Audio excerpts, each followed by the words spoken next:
Hello बच्चों। तो हम लोग पढ़ रहे थे क्लास 12 का केमिस्ट्री। सबसे पहला चैप्टर स्टार्ट किए हैं। उसमें कल बताए थे विलेयता के बारे में। विलेयता क्या है? अगर कोई विलायक है, उसमें विलेय कितना घुला हुआ है, उसकी मात्रा को ही विलेयता कह रहे थे। अलग अलग गैसों की विलेयता अलग अलग बताए थे। कहे थे अगर किसी विलायक में किसी गैस को घोलना है तो उसके घुलने की क्षमता अलग अलग हो सकती है। विलेयता के बाद फिर बताए थे गैसों की द्रव में विलेयता को प्रभावित करने वाले कारक। तो ये कौन कौन से कारक हैं जिनके कारण गैसों की विलेयता घटती है या बढ़ती है? तो बताए थे विलायक की प्रकृति कैसी है। विलायक अगर ध्रुवीय है तो घुलने वाली गैस अगर ध्रुवीय है, दोनों ध्रुवीय है, तो आसानी से पानी में घुल जाएगी। अगर पानी ध्रुवीय है, बताए थे पानी ध्रुवीय होता है, और उसमें अध्रुवीय गैस को घोलना चाहें तब उसकी घुलनशीलता कम हो जाएगी, मतलब सही से घुलेगी नहीं। इसके बाद से बताए थे कि गैस की प्रकृति, गैस कैसी है। अगर गैस विलायक से क्रिया करने वाली है और विलायक में जा करके आयनित हो जाती है तो विलायक में आसानी से घुल जाएगी। विलायक को पानी ले लिए थे। बताए थे अगर कोई गैस आसानी से घुल जा रही है मतलब वह आयनों में टूट जाती है, इसीलिए घुलती है। या दूसरा, जो पानी से क्रिया करने वाली गैसें हैं वे आसानी से पानी में घुल जाएंगी। यानी हम लोग गैस को घोल रहे थे पानी में। इस चैप्टर में गैसों पे ही सब नियम पढ़ रहे हैं। आगे हेनरी का नियम पढ़ने जा रहे हैं, उसमें गैसों के बारे में ही दिया हुआ है। घुलनशीलता की बात करेंगे। घुलनशीलता और विलेयता दोनों एक ही बात है। और भी बताए थे विलायक में अन्य पदार्थ की उपस्थिति। अगर विलायक में कोई अन्य पदार्थ उपस्थित है तो गैसों की घुलनशीलता घट जाती है। एक और बताए थे टेम्परेचर, तापमान में परिवर्तन। अगर टेम्परेचर बढ़ाते हैं तो गैसों की विलेयता घट जाती है। लेकिन अपवाद में बताए थे हाइड्रोजन और हीलियम, दो ऐसी गैसें हैं जो टेम्परेचर बढ़ाने पे घुलनशीलता बढ़ने लगती है। फिर दाब का प्रभाव, जैसे जैसे प्रेशर बढ़ाते हैं वैसे वैसे गैसों की घुलनशीलता बढ़ जाती है। तो हेनरी का नियम आगे पढ़ने जा रहे हैं। हेनरी के नियम में यही कहा जाता है कि अगर हम प्रेशर बढ़ाते हैं तो गैसों की घुलनशीलता जो है द्रव में बढ़ जाती है। तो चलिए हेनरी का नियम पढ़ते हैं। हेनरी का नियम, हेनरी का नियम, हेनरीज लॉ। हेनरी का नियम क्या कह रहा है? जैसे कोई बर्तन है और इसमें द्रव भरे हैं, यह है द्रव, और इसी द्रव में अगर किसी गैस को घोलना चाहते हैं,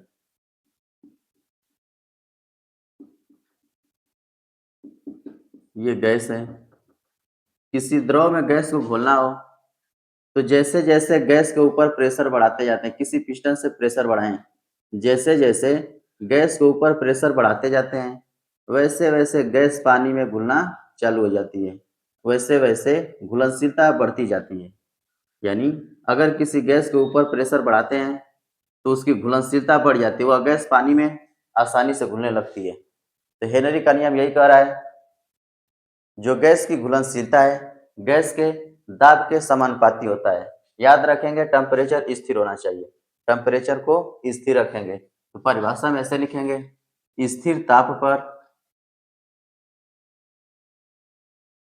स्थिर ताप पर किसी गैस की घुलनशीलता,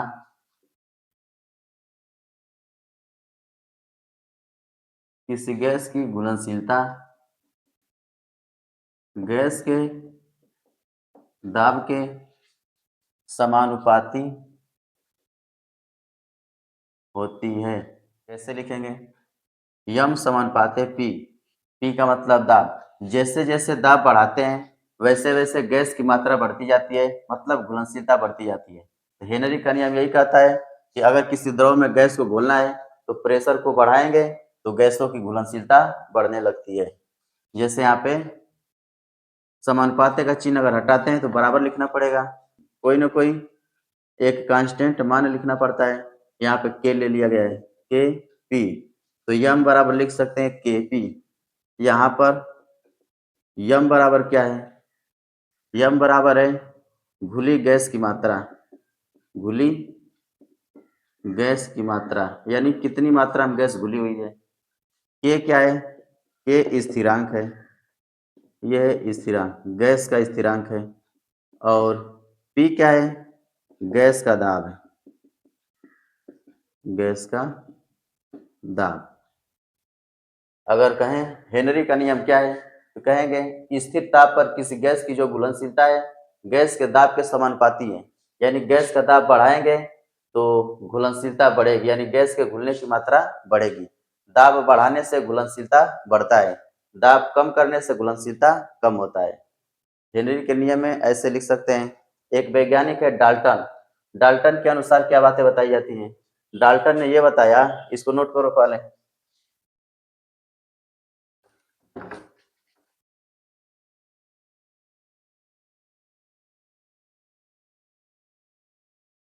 डाल्टन के अनुसार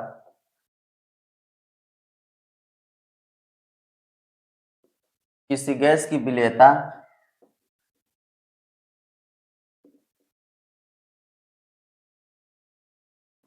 या मोल प्रभाज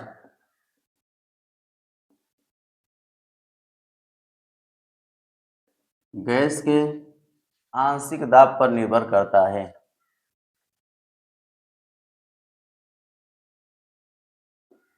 आंशिक दाब पर निर्भर करता है। अतः किसी गैस अतः किसी गैस की वाष्प अवस्था में आंशिक दाब, इसको लिख सकते हैं P, वाष्प अवस्था में आंशिक दाब गैस के मोल प्रभाज के मोल प्रभाज मोल प्रभाज को लिख सकते हैं चाई, चाई गैस, इसको चाई बोल सकते हैं। चाई कैसे लिखा जाएगा, चाई, चाई बोले चाहे यक्स बोल दे तभी सही है। यानी किसी गैस की वाष्प अवस्था में जो आंशिक दाब है गैस के मोल प्रभाज के समानुपाती होती है, के समानुपाती होती है। यानी डाल्टन के अनुसार यह बताया जा रहा है किसी गैस की जो विलेयता है, घुलनशीलता है, या मोल प्रभाज बोल दे, मोल प्रभाज भी घुलनशीलता ही है, बस लिखने का तरीका अलग है। बताए थे मोल प्रभाज क्या होता है, आगे बताने वाले हैं कि मोल प्रभाज है क्या। अगर किसी बिलियन में टोटल मोलों की संख्या कुछ दिया हुआ है, टोटल मोल ऐसे लिखे हैं एन ए, और यहाँ पे विलेय का मोल लिखे एन बी, और विलायक का मोल है एन ए। ये हो गया विलेय का मोल, इसे बोलेंगे विलेय का मोल, विलेय का मोल, और इसे बोलेंगे विलायक का मोल, विलायक का मोल, और इसको टोटल को बोल देंगे विलयन का मोल, विलयन का मोल। तो मोल प्रभाज क्या होता है, जब कहेंगे विलेय का मोल प्रभाज बताओ, विलेय का मोल प्रभाज ऐसे लिखेंगे चाई बी, तो कहेंगे विलेय का मोल बटे टोटल मोल, इसी के अनुपात को कहते हैं विलेय का मोल प्रभाज। जब कहेंगे विलेय का मोल प्रभाज क्या है, कहेंगे टोटल मोल में विलेय का कितना मोल घुला हुआ है, इसी की संख्या को, इसी की सांद्रता को बोल सकते हैं, इसी की मात्रा को, इसी की घुलनशीलता को, इसी की विलेयता को। विलेयता बोलेंगे तभी काम चलेगा। मोल प्रभाज एक तरह से विलेयता है। अगर टोटल मोल में विलेय का कितना मोल घुला हुआ है, इसी के अनुपात को कहते हैं मोल प्रभाज, विलेय का मोल प्रभाज। ये हो गया विलेय का मोल प्रभाज। जब कहेंगे विलेय का मोल प्रभाज बताओ, तो बताना है विलेय का मोल बटे टोटल मोल, और जब कहें विलायक का मोल प्रभाज बताओ, ऐसे लिख दिए विलायक का मोल प्रभाज, यहाँ पे लिख देते हैं विलायक का मोल प्रभाज, तो बताएंगे विलायक का मोल बटे टोटल मोल, विलायक का मोल बटे टोटल मोल, ये विलायक का मोल प्रभाज निकल गया। यानी मोल प्रभाज एक तरह से घुलनशीलता है। तो डाल्टन के अनुसार ये बताया जा रहा है कि जो मोल प्रभाज होता है, मतलब जो घुलनशीलता होती है, गैस के आंशिक दाब पे निर्भर करती है। आंशिक दाब का मतलब अगर गैस का आंशिक दाब बढ़ाएंगे, प्रेशर बढ़ाते हैं तो घुलनशीलता बढ़ती है, प्रेशर बढ़ाते हैं मोल प्रभाज बढ़ता है। इसी को कह सकते हैं किसी गैस की वाष्प अवस्था में, वाष्प अवस्था का मतलब गैस को पानी में घोल रहे हैं, ये है पानी, जल, इसमें गैस को घोल रहे हैं, तो गैस जो है वाष्प अवस्था में तो है, इसको साम्य अवस्था भी बोला जा सकता है, क्योंकि अगर गैस घुल रही है तो इसमें से गैस निकल भी सकती है। तो अगर मान लेते हैं इसके घुलने की क्षमता को V1 और निकलने की क्षमता को V2, गैस निकल रहे तो उसके वेग को V1 लिख दिए और जो निकल रहे उसको V2 लिख दिए। अगर V1 और V2 आपस में बराबर हो जाए तो इसको साम्य अवस्था भी बोलते हैं।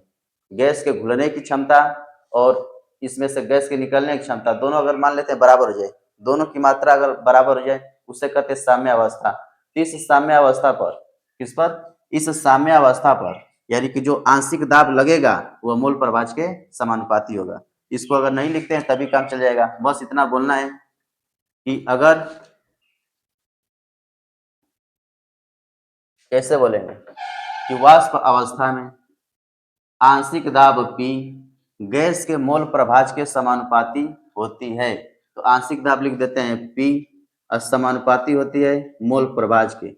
मोल प्रभाज गैस या कोई गैस हो सकती है तो लिख सकते हैं P समानुपाते यक्स गैस। इसको यक्स बोले चाहे चाई बोल दे, दोनों बात एक ही है। ऐसे बनाएंगे, इसको थोड़ा सा टेढ़ा बना के ऐसे सीधा खींचेंगे, इसको कहेंगे चाई। और चाई का मतलब होता है मोल प्रभाज। मोल प्रभाज, मोल प्रभाज को एक और नाम से लिखा जाता है मोल अंश, और इसी को कहा जाता है मोल भाग। मोल भाग, और इसी को बोल सकते हैं मोल फ्रैक्शन। Mole fraction. तो एक तरह से जो मोल प्रभाज है वह विलेयता है, घुलनशीलता है। तो हेनरी के नियम में थोड़ा सा बदलाव यही किया गया है डाल्टन के अनुसार कि जो आंशिक दाब P होता है मोल प्रभाज के समानुपाती होता है।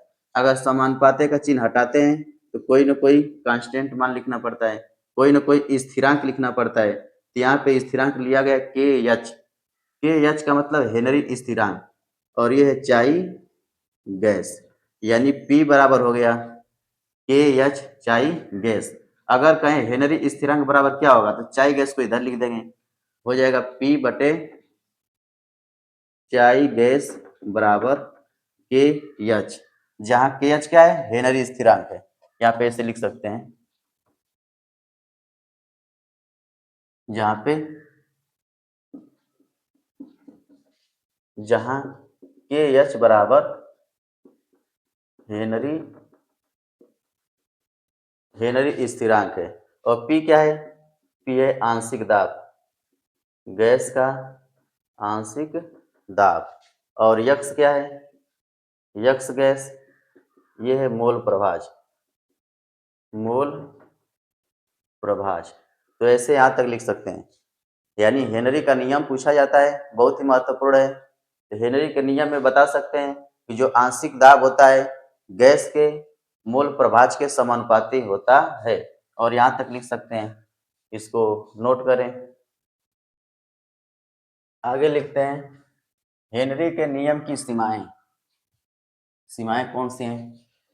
एक बात याद रखना, जो हेनरी स्थिरांक होता है, सबको लगता है हेनरी स्थिरांक हमेशा स्थिर रहेगा क्योंकि स्थिरांक कांस्टेंट मान होता है, बदलता नहीं है।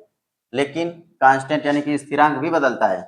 यहाँ पे हेनरी स्थिरांक का मान अलग अलग अगर आता है, के एच का मान अगर बढ़ता है तो पूरा मोल प्रभाज का मान ही बढ़ता है, यानी घुलनशीलता बढ़ेगी। हेनरी स्थिरांक का मान बढ़ता है तो गैसों की घुलनशीलता बढ़ती है, और मान कम रहेगा, घटेगा, तो गैसों की घुलनशीलता भी घटेगी।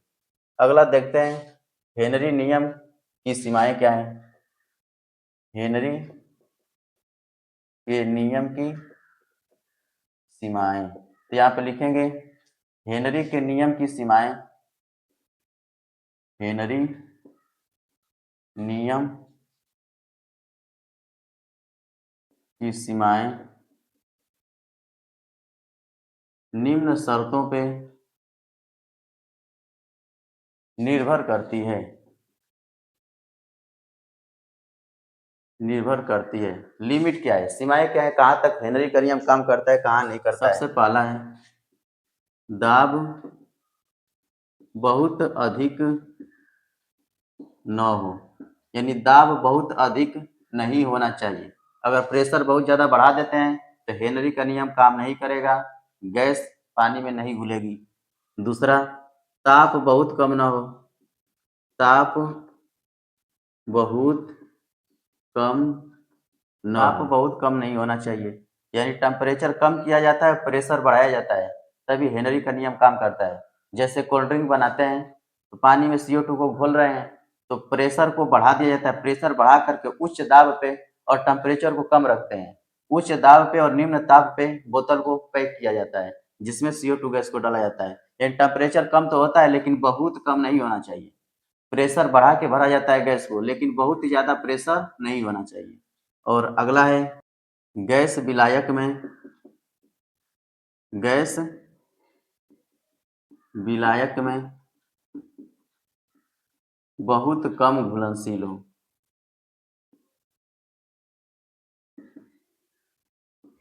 घुलनशील हो, बहुत कम घुलनशील हो। ऐसा ना हो कि जो गैस है वह विलायक में ज़्यादा से ज़्यादा घुल जाती है। जैसे HCl लिए थे, HCl, ये आयनों में टूट गई थी, जैसे H+ और Cl-। ये गैस आसानी से आयनों में टूट जाती है, पानी में जल्दी से घुल जाती है। जो जल्दी से पानी में घुल जाएगी, आयनों में टूट जाएगी, या पानी से क्रिया करने वाली गैसें पानी में घुल जाती हैं। कल बताए थे, जो गैस आयनों में टूट जाती है और जो गैस पानी से अभिक्रिया कर लेती है, ऐसी गैसें ही पानी में आसानी से घुलती हैं। तो अगर बहुत ज़्यादा घुलनशील है तो हेनरी का नियम काम नहीं करेगा। हेनरी का नियम उन गैसों पे काम करेगा जिसको घुलने में दिक्कत होती है, जिसको घुलने के लिए धीरे धीरे प्रेशर लगाना पड़ता है और धीरे धीरे उसकी घुलनशीलता को बढ़ाना पड़ता है। यानी कोल्ड ड्रिंक को जैसे पैक कर रहे थे, CO2 को दबाव के साथ पैक कर रहे थे। और अगला है चौथा, गैस की आणविक अवस्था में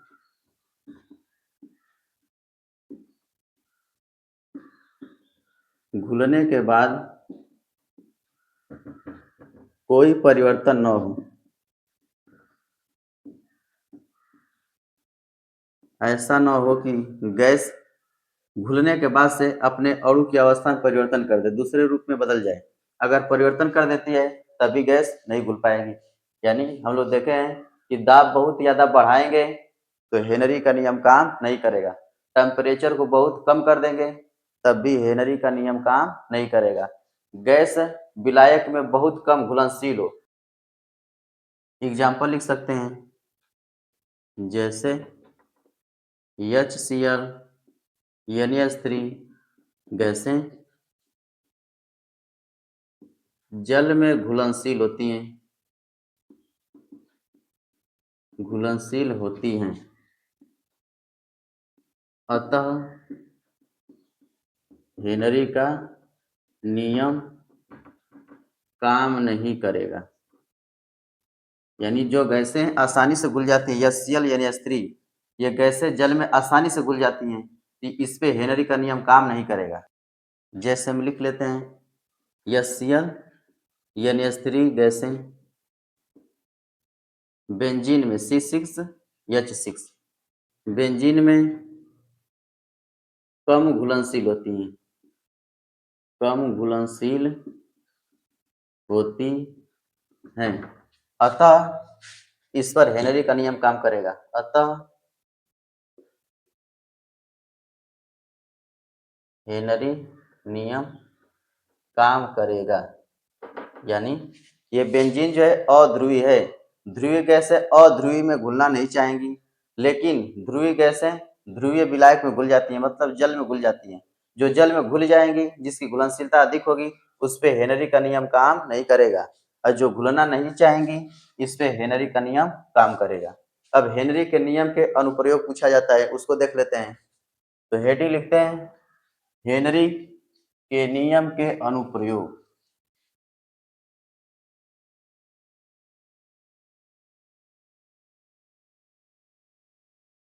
हेनरी के नियम के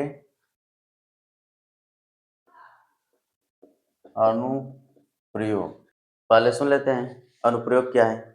हेनरी के नियम के अनुप्रयोग में जब पूछेगा तो सबसे पहला बताएंगे, अगर कोई पर्वतारोही या पर्वत आरोही पर्वत पे चढ़ता है तो चढ़ने के बाद से ऊपर जब जाता है पहाड़ पे तो वायुमंडलीय दाब कम हो जाता है। अगर नीचे रहता है तो वायुमंडलीय दाब अधिक है, इसके शरीर पे वायुमंडल का दाब अधिक है, मतलब प्रेशर अधिक है। तो हेनरी का नियम यही कहता है कि जैसे जैसे प्रेशर बढ़ाएंगे वैसे वैसे गैस के घुलने की क्षमता बढ़ जाती है, घुलनशीलता बढ़ती है।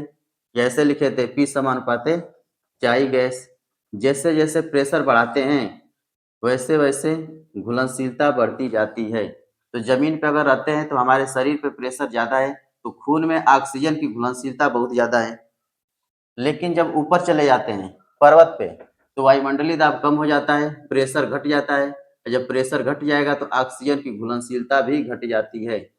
जब घुलनशीलता घट जाती है तो पर्वत पे चढ़ने वाले जो लोग होते हैं उनके शरीर में कमजोरी महसूस होता है और उनको एक प्रकार का रोग भी होता है, एनोक्सिया। उनको एनोक्सिया नामक रोग हो जाता है। जैसे इसके अनुप्रयोग में और बता सकते हैं, अगर कोई गोताखोर है, समुद्र में गोताखोर यानी समुद्र में डुबकी लगाता है, कोई गोताखोर समुद्र में डुबकी लगाता है, तो जैसे नीचे जाते हैं वैसे ही प्रेशर बढ़ता जाता है। जितना नीचे जाएंगे उतना ऊपर दबाव बढ़ता जाएगा, प्रेशर बढ़ता जाएगा। तो प्रेशर बढ़ने से हमारे शरीर में गैस की घुलनशीलता भी बढ़ती जाती है और जैसे जैसे घुलनशीलता बढ़ती जाएगी वैसे वैसे हम बहुत ही तंदुरुस्त महसूस करेंगे। हमारे शरीर में जो है ऑक्सीजन की कमी नहीं रहेगी। लेकिन जब निकल के बाहर आते हैं तो बाहर आने पे घुलनशीलता कम होने लगती है क्योंकि प्रेशर घट जाता है और जब घुलनशीलता कम होगी तो हमारे शरीर में जगह जगह जो गैस घुली थी खून में वह बाहर निकलती है, तो गैस के बुलबुले बनते हैं जिनके कारण मांसपेशियों में दर्द होता है। यानी जो गोताखोर डुबकी लगाता है जब बाहर आता है तो उसके शरीर से जो ऑक्सीजन ज़्यादा घुला हुआ था वो फिर बाहर निकलेगा, तो गैस का बुलबुला बनेगा और जगह जगह इकट्ठा होगा तो दर्द महसूस होगा। तो जो गोताखोर होता है अंदर जाता है तो अपने गैस सिलेंडर में ऑक्सीजन नाइट्रोजन उसके गैस सिलेंडर भरा होता है, उसमें हीलियम गैस को अलग से घोल लेता है क्योंकि हीलियम गैस घुलनशीलता को कम कर देता है, ऑक्सीजन को घुलने नहीं देता है। अगर ज़्यादा से ज़्यादा ऑक्सीजन घुल जाएगा तो जितना ऑक्सीजन घुलेगा बाहर आने पे उतना ऑक्सीजन बाहर भी निकलेगा। मतलब अतिरिक्त ऑक्सीजन अगर घुल रहा है तो बाहर आने पे ऑक्सीजन जो है गैस का बुलबुला बन के बाहर आएगा। तो उसको कम घोलने के लिए, उसकी घुलनशीलता को कम करने के लिए हीलियम गैस को भी मिला देते हैं उसी में। हीलियम गैस ऑक्सीजन को कम घुलने देता है और जब बाहर निकलेंगे शरीर में ऑक्सीजन गैस कम घुला रहेगा तो गैस का बुलबुला भी कम बनेगा। और समझ सकते हैं जैसे कोल्ड ड्रिंक है, कोल्ड ड्रिंक में अगर हम प्रेशर लगा करके CO2 गैस को भरते हैं, CO2 गैस को प्रेशर लगा के भरते हैं तो जैसे जैसे दाब बढ़ाते हैं वैसे वैसे CO2 की घुलनशीलता बढ़ती जाती है। टेम्परेचर को कम रखा जाता है और प्रेशर को बढ़ाते रहते हैं। जैसे जैसे प्रेशर बढ़ाएंगे वैसे वैसे CO2 गैस पानी में घुलता जाएगा। हेनरी का नियम यही कहता है, प्रेशर बढ़ाने पे घुलनशीलता बढ़ती है। समुद्र के नीचे गए थे, प्रेशर बढ़ रहा था, खून में ऑक्सीजन गैस घुल रही थी। ऊपर गए थे, ऑक्सीजन गैस यानी वातावरण वायुमंडलीय दाब कम हो गया था तो ऑक्सीजन घुलनशीलता कम हो गई थी। जब कम हो गई थी तो कमजोरी महसूस हो रहा था। तो ये हेनरी के नियम के अनुप्रयोग में लिख सकते हैं। सबसे पहला नंबर, अधिक ऊंचाई पर जाने पर वायुमंडलीय दाब घट जाता है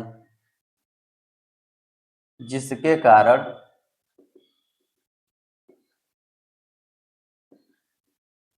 आरोहकों के शरीर में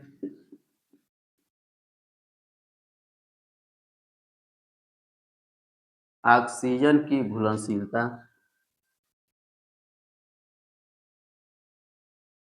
घट जाती है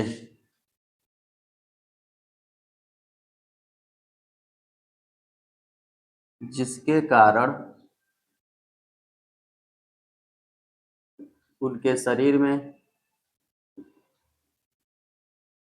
कमजोरी महसूस होती है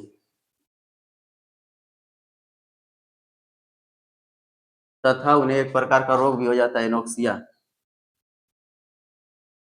एनोक्सिया रोग भी हो जाता है। दूसरा लिख सकते हैं, सोडा वाटर में लिख सकते हैं, सोडा वाटर में CO2 को उच्च दाब तथा निम्न ताप पर पैक किया जाता है CO2 की घुलनशीलता को बढ़ाने के लिए, घुलनशीलता को बढ़ाने के लिए CO2 अधिक मात्रा में घुल सके, इसके लिए प्रेशर को बढ़ा करके और टेम्परेचर को थोड़ा कम किया जाता है। उच्च प्रेशर पे CO2 को बोतल में भरा जाता है। तीसरा है गहरे समुद्र में जाने पर दाब अधिक हो जाता है,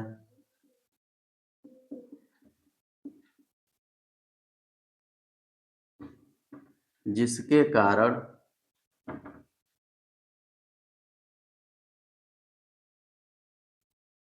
रक्त में ऑक्सीजन की घुलनशीलता बढ़ जाती है तथा बाहर आने पर दाब कम हो जाता है, जिसके कारण ऑक्सीजन गैस की घुलनशीलता घट जाती है तथा ऑक्सीजन गैस के बुलबुले शरीर की गांठों में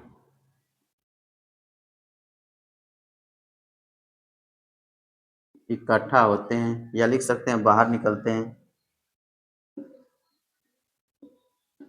जिसके कारण भयानक दर्द होता है। इसलिए गोताखोर इसी में जोड़ सकते हैं, इसलिए गोताखोर oxygen nitrogen plus helium gas cylinder में लेकर जाता है। इसको समझ सकते हैं, जो गोताखोर होता है ऑक्सीजन नाइट्रोजन के अलावा हीलियम गैस को मिला लेता है, जिसके कारण खून में ऑक्सीजन की घुलनशीलता कम हो जाती है और बाहर निकलता है तो ऑक्सीजन कम घुला हुआ है तो कम गैस बाहर निकलता है, गैस के बुलबुले कम बनते हैं तो दर्द कम होता है। इस प्रकार देख सकते हैं हेनरी के अनुप्रयोग, हेनरी के नियम के अनुप्रयोग 3 बताया गया है।